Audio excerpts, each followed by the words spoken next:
Die skrif in konteks deel 1, die nuwe verbond en die soeke na ware geregtigheid. Wat as alles wat jy nog geglo het oor die nuwe verbond nie die volle prentjie is nie?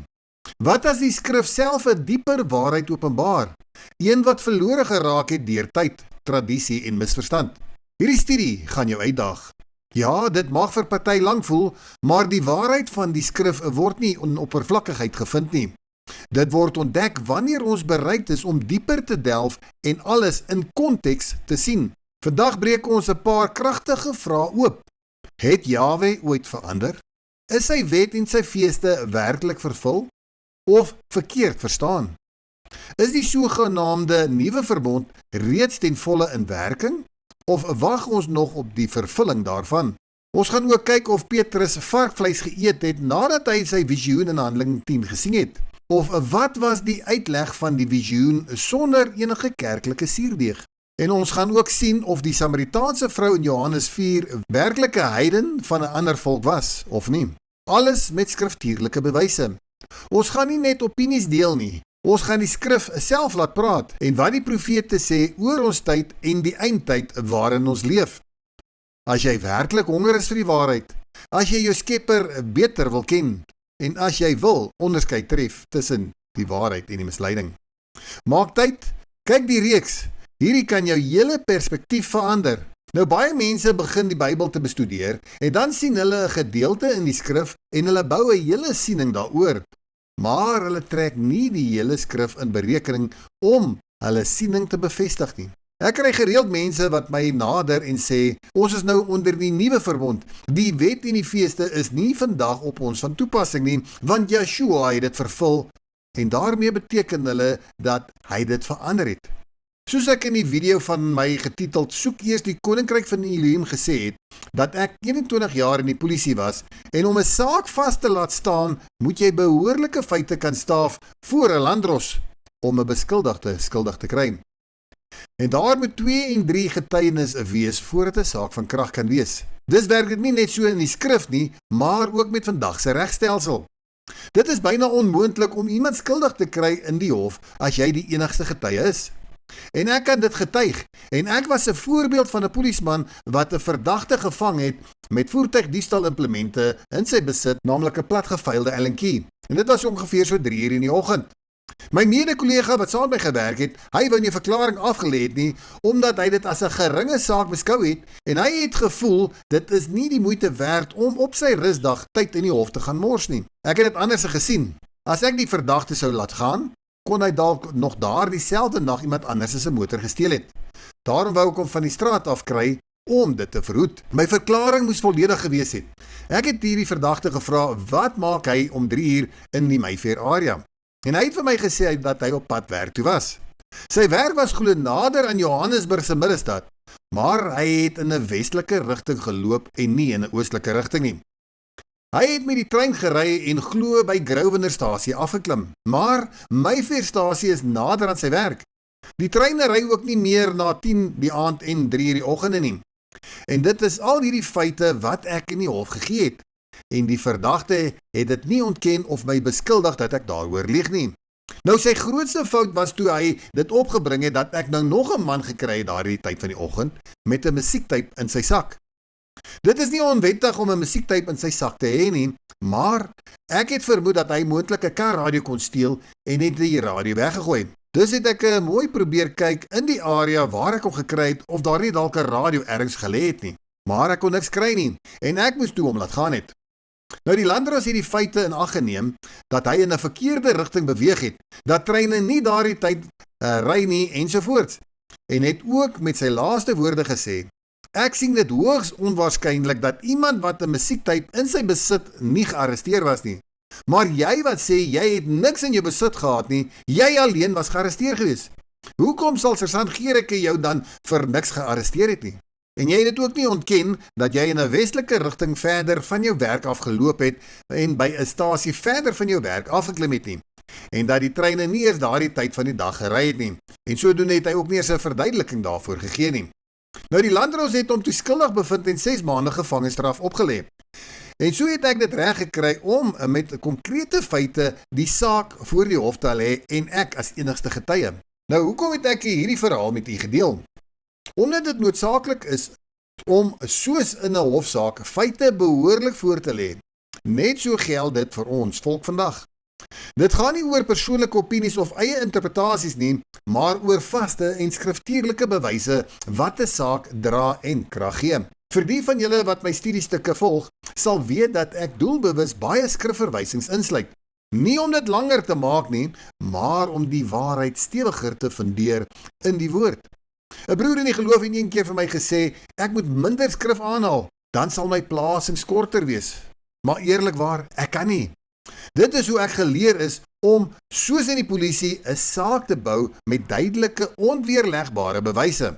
Want sonder bewyse is dit net 'n opinie, maar met die skrif as fondament staan die waarheid vas. Jy kan nie net die Nuwe Testament gebruik as jou fondasie nie. Jy kan ook nie net Paulus vir jou siening gebruik nie. Die wet en die profete en Yeshua se woorde moet alles in konteks gebruik word. En dan moet ons ook ons huidige situasie waarin ons verkeer in ag neem. Is ons vandag verstrooid of reeds versamel?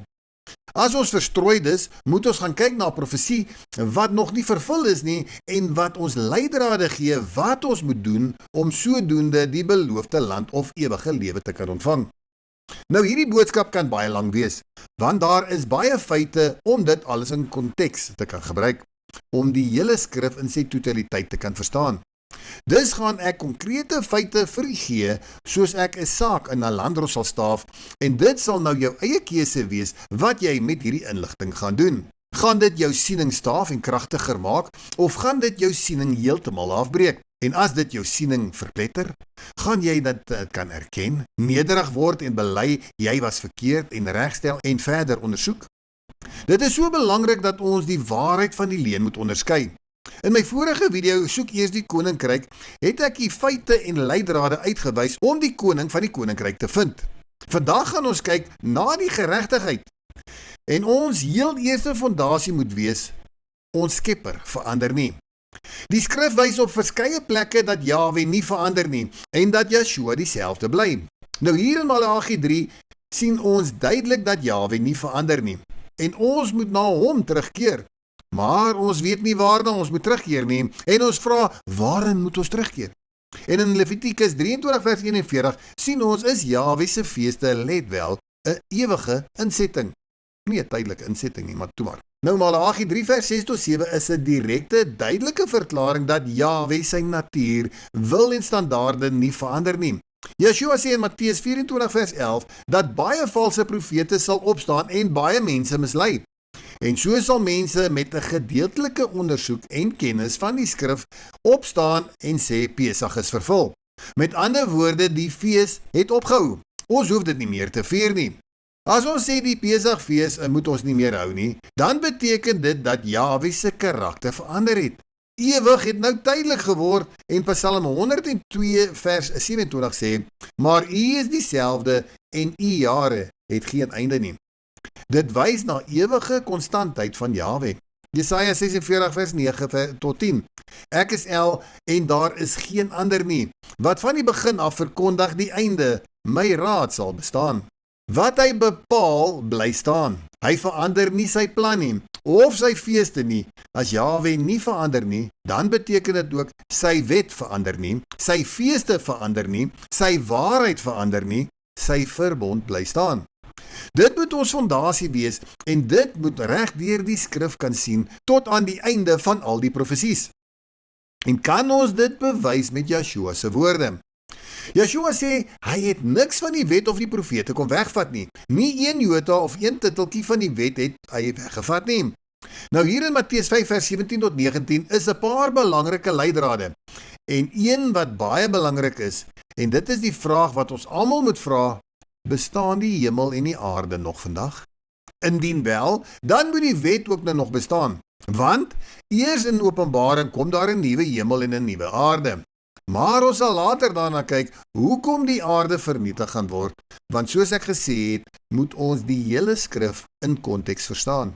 En dan vat baie weer uit Matteus 5 vers 17 die woord vervul, en hulle sê Yeshua het alles kom vervul. Dit is nou wat ou Dina beweer. Nou interessant beteken Dina justice, dit wil sê geregtigheid, regverdigheid, regspraak. En so moet ons kyk, is daar werklik geregtigheid, regverdigheid en regspraak in haar bewering? Wat het Joshua kom vervul? Die groot fout wat baie mense maak, hulle gryp na Daniël se profesie en sê Joshua het slagoffer en spysoffer laat ophou en hulle gryp na Daniël 9 vers 27. Ek gaan die vers as 'n skermgreep vir u wys, dat u self kan sien dat ek dit nie verander het nie. Dit is hoe dit staan in die ISOR 1933-53 vertaling. Nou die Afrikaanse vertalers is baie lief om hoofletters te gebruik wanneer Jahwe of Joshua spreek. Maar hier sien ons hierdie hy wat slagoffer en spysoffer laat ophou het en dit is met 'n klein letter H geskryf. Dis wie is die hy met 'n klein letter? En dan net in vers 26 sien ons gebruik hulle hoofletters. Let wel, 'n gesalfde met hoofletter word uitgeroei sonder iets vir hom, H hoofletter. Dus wie is dit met 'n hoofletter en wie is die gesalfde? Ja, dit kan gesien word as Joshua. Hy kry niks nie, hy word nie koning nie, want hy kom eers om te dien en so verlos hy eers die in die doderyk. Nou as ons so verder kyk na Daniël 26, sien ons 'n vors met 'n klein letter V. Sal kom en die heiligdom verwoes en daar sal oorlog wees. Dan in vers 27 sien ons, sal hy klein letters H, slagoffer en spysoffer laat ophou. Het die vertalers 'n fout gemaak om die hy nie in hoofletters te plaas nie? So kom ek kyk of ek dit aan u kan bewys met skrif. Daniël se profesie is nie net oor die Romeine wat die stad na Joshua die gesalfde kon vernietig en die tempel afgebreek het nie. Dit verwys na die Grieke se aanval ook in Jerusalem. En dit is so belangrik om die skrif in sy totaliteit te ken en te verstaan. Ek praat nie net van die 66 boeke verwysing na die 666, die nommer van die dier se getalboeke nie, maar na die volledige getal, die 88 boeke met die apokriewe boeke en daarin sal ons ook die boek van die Makkabeërs sien. En dan sal ons besef Daniël profeteer van die Makkabeërs 167 voor Messias. En daar het slagoffer en spysoffer opgehou deur daardie koning van Griekeland, die vors met die klein letter V. En dit is hoekom die vertalers hierdie hy met 'n klein letter geskryf het. So kan ek my stelling bewys aan die hof. Beslis ja. In Daniël 9 vers 27 sien ons sluit hierdie vors 'n sterk verbond met die volk en slagoffer en spysoffer hou op. Met die in gedagte, kom ons kyk nou na 1 Makkabeërs 1 vers 43. Ook in Israel het baie hul die geloof van die koning laat welgeval en aan die idoole begin slag en die Sabbat geskend. Verder het die koning briewe deur middel van boodskappers na Jerusalem en die stede van Jehuda gestuur met die bedoeling dat hulle die gebruike sou invoer wat vreemd was aan die tradisies van die land. Nou hier stuur die koning 'n bevel uit na Jerusalem en na al die stede van Juda dat hulle aan afgode moet slag en die sabbate moet skenk. Dit is 'n bevel en 'n verbond wat hy inbring. Wat is die doel van hierdie verbond? 1 Makkabeërs 1 vers 45. En dat hulle sou ophou, let wel, ophou om brandoffers en slagdiere en drankaanbiedinge in die apartheidsplek te bring. Dit wil sê, slagoffer en spysoffer het daar opgehou, daai koning het dit verbied. En dat hulle die sabbate en die feeste sou skend en die apartheid sou besoedel tesame met diegene wat apart gestel was. Dit wil sê, Dina, die vyand het die feeste afgestel of volgens jou vervul. Dat hulle voorts hoë plekke sou bou, gewyde bosse, holy woods, dit wil sê kruise, sou aanplant en vir gode tempels sou oprig en dat hulle varke en ander besoedelde diere sou slag. Hulle maak nou soos vandag se kerke varkvleis rein en dat hulle hul seuns onbesnede sou laat en hulle self sou besoedel deur middel van die beoefening van alles wat besoedel en verfoeilik is. Sodat hulle die wet, let wel, die wet mag vergeet, wie se wet, ja, wie se wet, en al die insettinge mag verander, insettinge feeste. So skaf hulle die vleeslike besnydenis af en sê vandag, dit is hartsbesnydenis. Nou wat sal gebeur as hulle nie volgens die forse sterk verbond wandel nie? 1 Makkabeërs 1 vers 50. En as iemand nie die ooreenstemming met die woord van die koning wou handel nie, moes hy sterwe. En so sien ons, het hulle die mense wat die vleeslike besnydenis, wat hulle let wel die heilige verbond noem, erg mishandel en gedood. 1 Makkabees 1 vers 60. In ooreenstemming met die vel het hulle die vroue wat hulle kinders besny het om die lewe gebring. Ja, hulle het al babiekies om hulle nekke gehang en hulle families doodgemaak tesame met diegene wat die besnydenis waargeneem het. Dis verstommend om te sien hoe gelowiges so blind kan wees vandag en hulle besef nie dat hulle blind en onkundig is nie. Nou Daniël waarsku ons en sê, dis wat die vyand gaan doen, naamlik Daniël 7 vers 25. Hy sal teen die Allerhoogste laster en die heiliges van die Allerhoogste vervolg. Hy sal probeer om die godsdienstige feeste en wette te verander, Jahwe se feeste en Jahwe se wette. En die heiliges van die Allerhoogste sal in sy mag oorgegee word vir die hele vasgestelde tyd. Dis sien ons reeds, tydens die Makkabeërs het hulle die wet en die feeste en die sabbate afgeskaf en mense gedood wat die feeste en wet onderhou het, sowel as die vleeslike besnydenis. Dit het nie met die Grieke se aanval gebeur nie, maar ook met die Romeine. Ek het al hierbo skrifbywyse gegee en ek gaan nou bietjie geskiedenisbewyse gee hoe die Romeine ook die vervolg het wat die wet, die feeste en die besnydenis nagekom het. Dit het ek gekry by die webblad jewishroots.net en dit gaan oor die vervolging van die Judeërs deur die Romeine. In die jaar 70 was oor 1 miljoen Judeërs gedood en in slawerny geneem en gestuur na ander lande toe. In die jaar 135, serious Roman persecution of the Jews began. They were forbidden upon pain of death from practicing circumcision, reading the Torah, eating unleavened bread at Passover, etc. Dis presies wat in 1 Makkabeërs gebeur het. Hier was hulle verbied om Pesach reg te vier en mag nie ongesuurde brode geëet het nie, of die wette lees en mag nie die vleeslike besnydenis toegepas het nie. As hulle dit gedoen het, was hulle gedood. Dan in die jaar 200 het hulle Christene verbied om oor te skakel na Judaïsme. Dit wil sê hulle kon nie die wet of die feeste en die besnydenis toegepas het nie. En in 325 het die Council van Nicea hulle Easterfees geskei van die Judeërs se Pesachfees en die Christene moes niks te doen gehad het met hierdie mense en hulle feeste, tradisies en manier van aanbidding nie. En soos hulle ons blind noem vandag, het hulle ook daai tyd blind genoem. So ons gaan nou in hierdie studiestuk sien wie werklik blind is. En in die jaar 339 was dit as 'n misdaad beskryf om oor te skakel na Judaïsme, dit wil sê om die wet en die feeste te onderhou. En so mag hulle ook nie saam met hulle ongesuurde brode geëet het nie. Dan sê hulle ook dat Christene nie deel aan hulle impetie mag hê nie. Vir die wat nie weet wat impetie beteken nie, dit beteken goddeloosheid, oneerbiedigheid teenoor Elohim, minagting vir heilige dinge, ongehoorsaamheid aan Jahwe se gebooie, 'n lewe sonder ontzag of respek vir die Skepper. Nou as ons gaan kyk wat vandag gebeur, dan sien ons dieselfde onder ons gelowiges vandag. Vandag blameer baie Christene ons omdat ons die feeste onderhou wat die Almagtige beveel het. Hulle sê ons verag wat Joshua kom doen het, omdat hy die wet vervul het. En ons vra dan, hoekom hou julle dan nog die feeste? Die Romeine was deel van die verlore stamme van die huis van Israel, en hulle was reeds geskei gewees as gevolg van hulle wetteloosheid. Hulle het nie die wet geken soos die Judeërs nie, en het deur hulle ballingskap heeltemal die wet vergeet. Want dit is wat in die tyd van die Makkabeërs ook gebeur het, hoe hulle vervolg was as hulle die wet gelees het, die besnydenis toegepas het en die feeste onderhou het. Die Judeërs was nie geskei gewees nie, hulle het steeds die wet, die feeste en die besnydenis toegepas. Die verlore stamme van die huis van Israel het op Joshua gewag. Hy moes hulle kom loskoop, hulle het hom as koning verwag. Maar die Judeërs het nie Joshua as koning aanvaar of erken nie. En so het hulle weer teen die wet vasgekyk vir hulle redding. En so was hulle verantwoordelik vir Joshua se dood.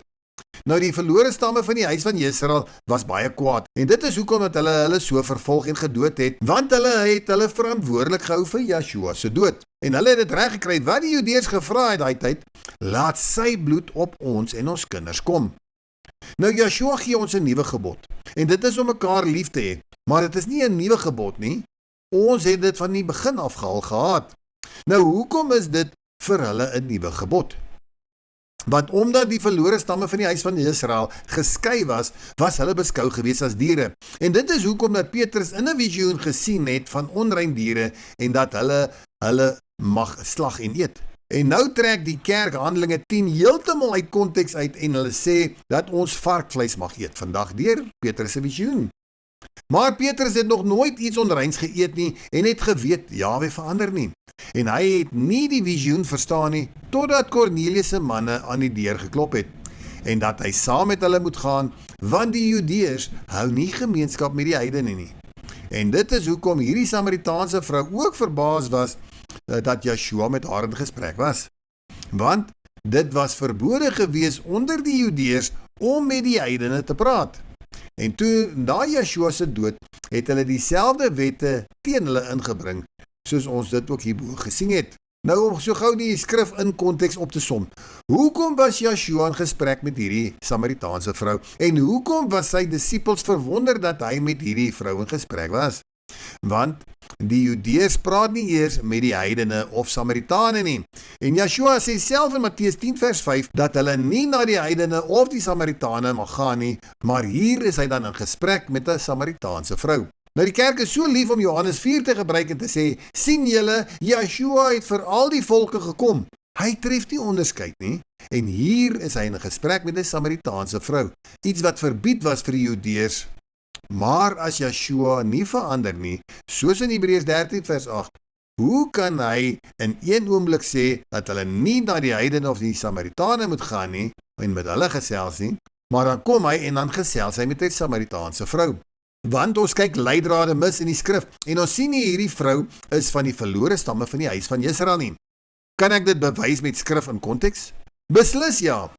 Nou kyk wat sê sy hier, toe Yeshua vir haar sê, dat hy vir haar lewende water kan gee. Johannes 4 vers 12, U is tog nie groter as ons vader Jakob nie, wat die put aan ons gegee het en selfs daaruit gedrink het nie.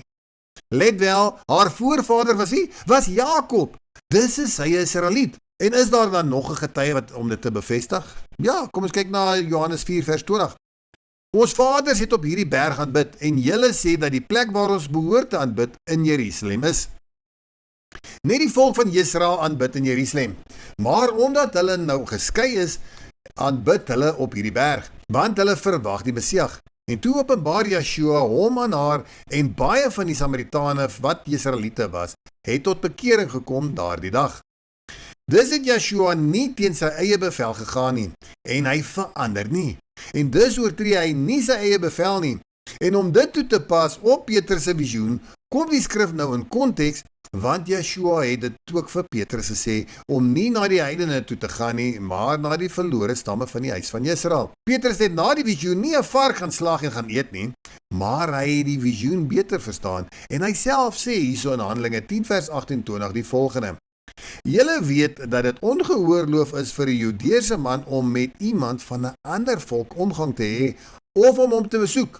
Maar Elohim het my getoon dat ek geen mens onheilig of onrein mag noem nie.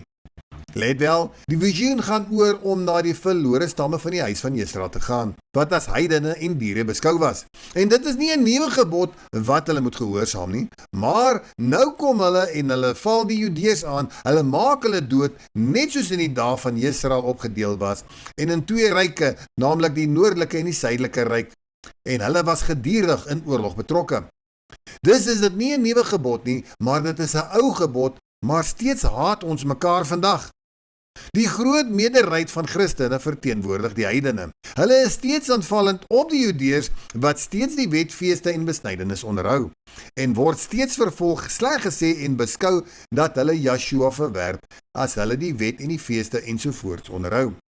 En die Judeërs wat steeds nie Yeshua as koning kan erken en aanvaar nie, is nou weer vyandig teenoor die Christene en beskou hulle as afgodedienaars. Maar beide partye is te hardnekkig om hande te vat, rustig te raak en beide se kante in konteks met die skrif te kan sien. Want as ons een huis kan word, dan sal ons beide vind die koninkryk en sy geregtigheid, die wet. Maar nou dink baie Christene en ook Israel waarheid mense dat daar 'n verandering gekom het met Yeshua se dood en almal praat van ons is onder die nuwe verbond. Nou kom ons kyk in detail wat presies behels die nuwe verbond en of die vereiste van die nuwe verbond van krag is. Nou al die gedeeltes wat in rooi gemerk is leidrade uit die nuwe verbond. So kom ons kyk gou na leidraad 1. Let wel die woorde na die dae met die huis van Israel sal sluit. Wanneer is na die dae? En ook ek gee my wet in julle binneste en skryf dit op julle hart. As die wet in ons almal se harte is, hoekom is die wêreld se misdaadsyfer so hoog? Hoekom sondig ons nog en hoekom ken baie nie eers Jahwe se wette en eet varkvleis en kan nie eers die nuwe gebod nakom om hulle naaste lief te hê nie? Is die wet werklik in ons harte geskryf? Beslis nie. Dan, ek sal vir julle Elohim wees en hulle sal vir my 'n volk wees. Woon Jahwe onder ons? Want in Deuteronomium 30, een van die oudste profesies wat nog vervul moet word, vergader Jahwe sy volk. Let wel hier in vers 4, al was jou verstrooides aan die einde van die hemele, daarvandaan sal Jahwe jou Elohim jou versamel en daarvandaan sal hy jou gaan haal. Kyk om jou vandag. Ons is steeds verstrooi en ons is nie in die beloofde land nie. Nie soos hier in vers 5. En ons het steeds nie die beloofde land ingeneem nie. Nou al hierdie sal eers gebeur wanneer ons die seën en die vloek ter harte sal neem. Dit wil sê die seën en die vloeke van Deuteronomium 28. Dan as ons na Jahwe bekeer, dan eers bekeer hy hom na ons. Maar hoe bekeer ons na hom? Let wel vers 2. Met ons hele hart en met ons siel. Dit is die nuwe verbond om Jahwe se wette in ons hart te hê en om hom met ons hele hart en siel te dien. En kyk mooi, hier is die hartsbesnydenis. As ons in die hart besny is, wat sal ons dan doen? Kyk asseblief mooi na vers 8 en 10. Maar jy sal weer na die stem van Jahwe luister en let wel, al sy gebooie doen wat ek jou vandag beveel. Dan vers 10, as jy na die stem van Jahwe jou Elohim luister, om sy gebooie, sy insettinge, feeste te hou, wat in, let wel, hierdie wetboek geskrywe is, as jy jou nou tot Jahwe jou Elohim bekeer met jou hele hart en met jou hele siel. Het julle nou al begryp wat ek hier gelees het? Let wel, ons sal na hom luister en al sy gebooie en sy insettinge hou, wat let wel in hierdie wetboek geskrywe is. Dit is nie 'n Nuwe Testamentiese wetboek geskrywe nie, maar steeds in sy onveranderlike wetsboek. Hy verander nie. En dit is die doel van die doop en om met die Heilige Gees, of met ander woorde die apartgestelde Gees vervul te wees. As jy gedoop is, maar steeds nie Jahwe se wet insettinge verbond nakom nie, dan is jy nie met die Heilige Gees gedoop of vervul nie, en beslis nie in die hart besny nie. Hoe kan ek dit sê? Kyk, waarin sal die apartgestelde of die Heilige Gees ons lei? Die skoon water is die doop, en dan kry ons 'n hart van vlees. Dit wil sê die hartsbesnydenis. Waarin sal die apartgestelde Gees ons dan lei? Let wel, die Heilige Gees sal maak dat ons in al sy insettinge wandel en sy verordeninge onderhou en doen. En as ons na Esegiel 36 vers 28 kyk, dan sien ons die belofte van die nuwe verbond. En julle sal vir my 'n volk wees en ek sal vir julle 'n Elohim wees. En dit is presies wat Jahwe sê in Jeremia 31 vers 33. Dis as ons in Jahwe se insettinge en sy verordeninge begin wandel, begin ons reeds na Jahwe terug te keer. En ons wys aan hom, ons aanvaar sy nuwe verbondsvereistes en ons kom so lank hierdie vereistes na. En as ons almal dit kan doen, sal hy na ons terugkeer. Maar mense besef dit nie, waarin die Gees ons sal lei en hulle vertrou op hulle valse profete. Waarin sal die Gees van die waarheid ons lei?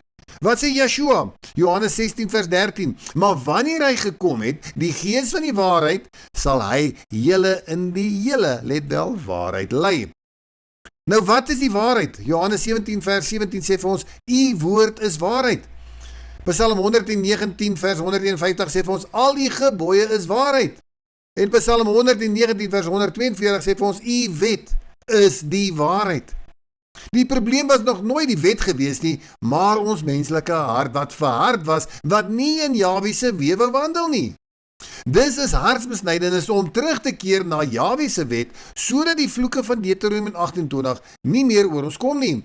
En as ons dit te harte neem en na Jahwe terugkeer, sal hy na ons terugkeer en ons versamel, en ons die beloofde land gee, en hy sal onder ons kom woon.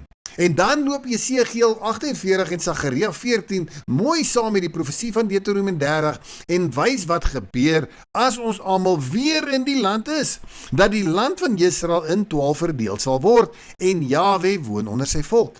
En in Sagaria 14 vers 21 sien ons dat in die dag, let wel, in daardie dag, dit wil sê die dag na die dag van Jeremia 31 vers 33 van die nuwe verbond, sal daar geen Kanaaniet in die huis van Jahwe van die leerskare meer wees nie. Is die Kanaaniete steeds onder die volk van Israel vandag? Beslis ja.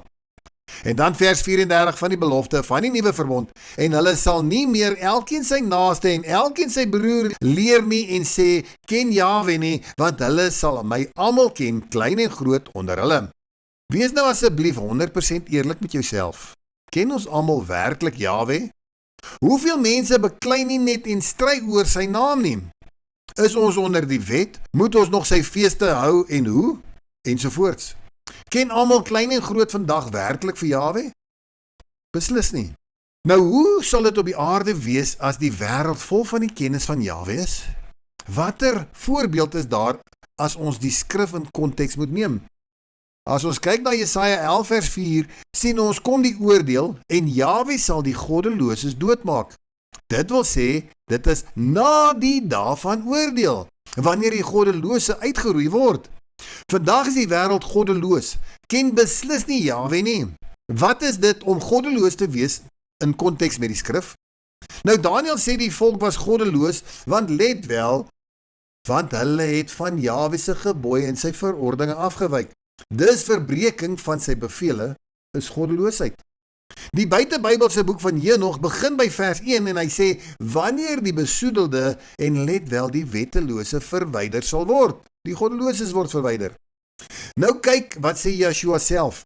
Jy kan maar Yeshua meester en meester noem, maar as jy sy wet oortree, sal hy jou wegjaag en sê, ek ken jou nie. En kyk wat sê die boek van Openbaring aan die einde, wie in die stad sal kan ingaan. Salig is die wat sy gebooie doen, sodat hulle reg kan hê op die boom van die lewe en ingang deur die poorte in die stad. Dis weet baie nog nie van Jahwe se gebooie en sy wet nie, en hulle kan nie in die koninkryk ingaan nie. Nou wat sê die profeet Jesegiel, wie kan ingaan en wie nie? Jesegiel 44 vers 9, geen uitlander, onbesnede van hart, so jy moet in die hart besny wees, met sy wette onderhou, en onbesnede van vlees, vleeslike besnydenis, mag in my heiligdom ingaan van al die uitlanders wat onder die kinders van Israel is nie. Let wel, van al die uitlanders onder Israel. Steeds geld een wet vir die vreemdeling en die inwoner van die land, presies soos met Pesach. Dis as jy Pesach wil hou, in die vrederyk, wanneer Jahwe onder ons kon woon, dan geld dieselfde wet. En as ons net besef dat Jesegiel 44 tot 48 gaan oor die tyd na die dag, dan sal ons weet, dit is wanneer Jahwe in ons midde is. En raai wat? Soos met Sagaria 14, wat ook na die dag verwys, sal ons nadat die goddelose verwyder is, steeds Jahwe se feeste onderhou. En hier sien ons die hittefees, Sukkot. En hier in Jesegiel 45 sien ons, word die Pesachfees steeds gehou. En dit is met Jahwe in ons midde. Nou dink mooi hieroor. As ons alles in konteks vat, as die mense nou beweer Jahwe het die feeste ingestel, en toe kom Yeshua en hy vat dit weg, en nou aan die einde word dit weer ingestel, sê ons eintlik, hy het verander, terwyl hy self sê, hy verander nie. Die vyand het slagoffer en spysoffer laat ophou, die tempel verontreinig en afgebreek, nou word die goddeloses uitgedelg. Jahwe kom woon onder ons, die vervalle hut van Dawid en die offers gaan aan, en steeds word die feeste gehou. En hier sien ons hoe die brandoffers en spysoffers ensovoorts op die feeste gebring word, deur hierdie vors of prins, let wel op die sabbate en op al die feeste, nie net een feest nie, al Yeshua se feeste van Levitikus 23, en hier kan ons sien, Jahwe verander nie. Die offers word steeds gehou in die vrederyk, want Jahwe verander nie. Wat het verander? Die tempel is herstel. Die vorige tempels was verontreinig en afgebreek gewees. Hierdie tempel word nou herstel en die feeste en die offers gaan aan. Jahwe verander nie. Dis sal al die feeste, die wet en selfs die offer steeds onderhou word in die vrederyk wanneer Jahwe onder ons kom woon. Soos in Deuteronomium 30 beloof is, sal ons uit al die hoeke van die aarde waarin ons verstrooi is, weer versamel word na die beloofde land. En ons sal terugkeer om hierdie woorde wat in hierdie ou wetboek geskrywe is, te onderhou. Dit is juis waarom die feeste en die wet nie tot niet gegaan het nie, maar bly voortbestaan, omdat Jahwe nie verander nie. Dit wat uit sy mond uitgegaan het, bly vir ewig vas en is onveranderlik. En as Jahwe onder ons kom woon, hoe sal die aarde dan wees nadat al die goddeloses verwyder is? Ons gaan aan met Jesaja 11, vers 6. Dan wy die wolf by die lam, en die luiperd gaan lê by die bokkie, en die kalf en die jong leeu, en die vetgemaakte vee by mekaar, en 'n klein seentjie sal hulle aanjaag. Die koeie en die beeren wy, en hulle kleintjies lê by mekaar. Die leeu eet strooi, soos die os. Die suigeling speel by die gat van 'n adder, en die gespeende kind steek sy hand uit na die kuil van 'n basilisk. Dit wil sê 'n slang. Hulle sal geen kwaad doen of verderf aanrig op my heilige berg nie. Hoekom nie? Want die aarde sal vol wees van die kennis van Jahwe, soos die waters die seebodem oordek. Dis die vervulling van die nuwe verbond, na die dae van oordeel. Die tydperk wanneer daar geen goddelose meer onder ons sal wees nie. Almal sal Jahwe ken, sy wet en sy feeste en sy gebooie ken, en hulle sal dit doen. Ons sal al die kennis hê, en slange sal kinders nie eens meer pik, en die leeu sal strooi eet, en saam met die lam wy. En om nog 'n skrifgedeelte in konteks met die nuwe tempel en die nuwe verbond in berekening te bring, sien ons in Micha 4 en Jesaja 2 die woorde aan die einde van die dae. Net soos met die nuwe verbond in Jeremia 31 vers 33 van na die dae. Sien ons hoe Jahwe se huis sal vasstaan en verhewe sal wees bo alles, en die nasies sal na sy huis optrek, net soos in Sagaria 14, sodat ons in sy weë geleer kan word en die feeste hou. Dan, let wel, vers 2, sal die wet van Jahwe uitgaan, dit wil sê, mense gaan geleer word in sy wet, en dit sluit presies aan wat Deuteronomium 30 vers 10 sê, dat ons gaan luister na al sy gebooie, sy insettinge en sy wette, en dit is om dit met ons hele hart en siel te onderhou.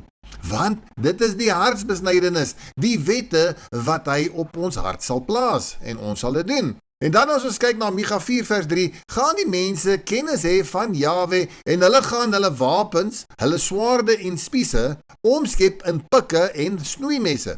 Dit wil sê om te plant en te bou, en daar sal vrede wees, en daar sal nie meer oorlog wees nie.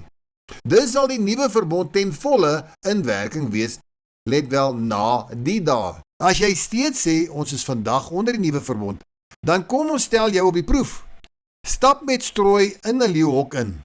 As die leeu die strooi eet, dan weet ons is onder die nuwe verbond. As hy jou eet, weet ons die nuwe verbond is nog nie vervul nie. Wie van die mense en predikant of pastore wat beweer ons is onder die nuwe verbond, is bereid om hierdie toets te doen? Kontak my asseblief gerus. Ek weet van 'n leeuplaas. As jy nie bereid is om dit te doen nie, hoe kan jy die nuwe verbond verkondig as al die vereistes van die nuwe verbond nie nagekom is nie? Dan is julle mos nou besig met 'n dwaalleer, en een van die laaste vereistes van die nuwe verbond is dat Jahwe nie meer aan ons sondes sal dink nie. Word ons nog gestraf vandag? Kom die vloeke van Deuteronomium 28 nie oor ons vandag nie? Hier is 'n vreemde nasie oor ons. Word ons verdruk of hard behandel? Is kos en brandstof nie baie duur nie? Is ons veilig in ons land? Of vrees ons om in die strate te loop? Of sal ons jong dogters in Johannesburg se middestad alleen laat rondloop en inkopies doen?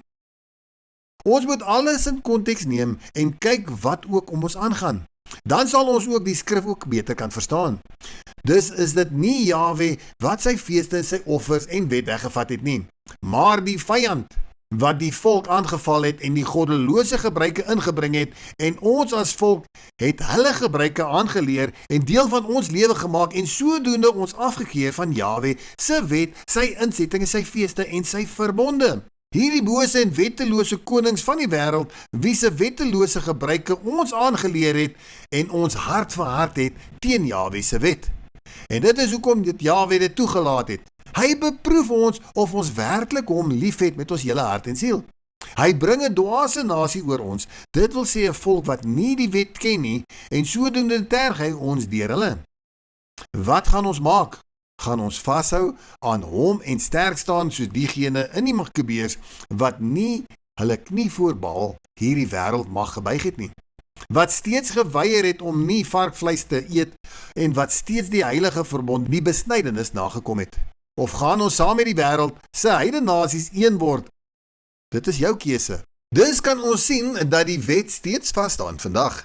En om alles in konteks te verstaan, en soos mense beweer, Yeshua die feeste en die wet vervul, het ons gesien dat die feeste soos Pesach en Sukkot te fees in die vrederyk nog gehou gaan word. Nou wat het Yeshua vervul of volbring geregtigheid, of ek bedoel Dina?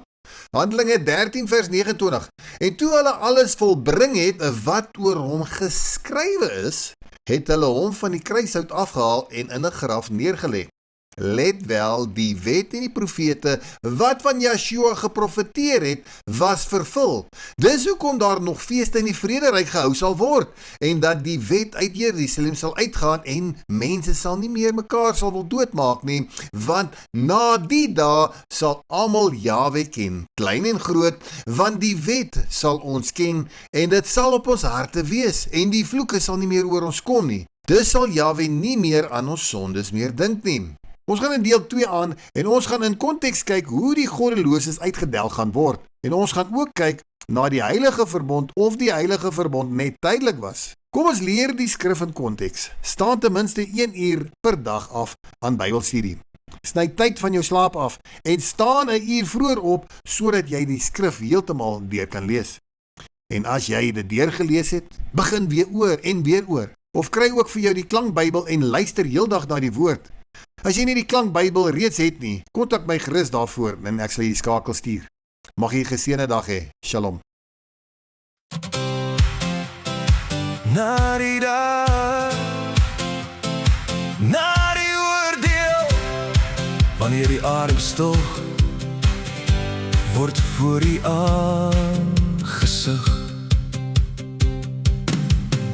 In die dae toe die wêreld geval het en die waarheid vertrap was in die stof, het die woord nog steeds bly staan. O Jahwe, U het nooit verander, nooit gebuig of gebreek nie. Ons was verstrooi oor nasies en tale, ons het vergeet wie ons is, maar die stem het geroep deur die eeuwe, keer terug na my, en ek sal na julle terugkeer. En deur die vuur en deur die nag, het U beloftes bly wag. Na die dag sal U ons versamel, o Jahwe, U bring ons huis toe. Geen oorlog meer, geen trane, geen vrees, U koninkryk breek deur. Ons swaarde word pik in U hande, ons spiese snoei messe van vrede, en U woon weer onder ons, o Jahwe, vir ewig, halleluja. Die goddeloses word uitgeroei, en geregtigheid staan soos 'n berg. Die aarde word vol van U kennis, soos waters die see oordek. Die wolf sal rus by die lam, en die kind speel sonder vrees, want U wet leef nou in ons harte, en U Gees lei ons in U weer. Geen vloek meer, geen skeiding meer, net U teenwoordigheid hier. Na die dag sal U ons versamel, o Jahwe, U bring ons huis toe. Geen oorlog meer, geen trane, geen vrees, U koninkryk breek deur. Ons swaarde word pik in U hande, ons spiese snoei messe van vrede, en U woon weer onder ons, o Jahwe, vir ewig,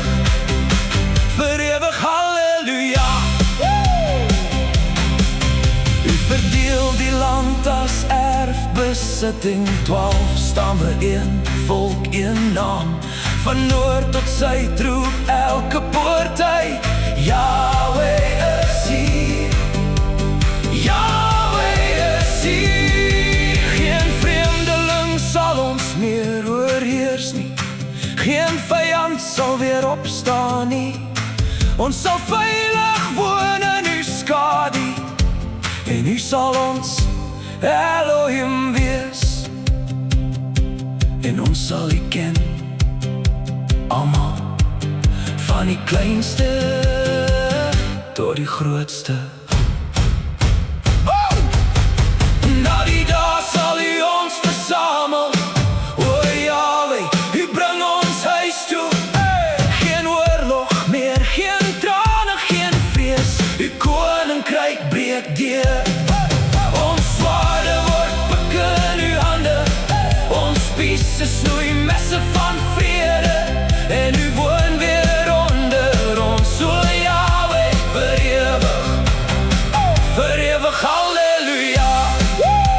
Yahweh is daar, Yahweh is daar, en ons is u volk, vir ewig.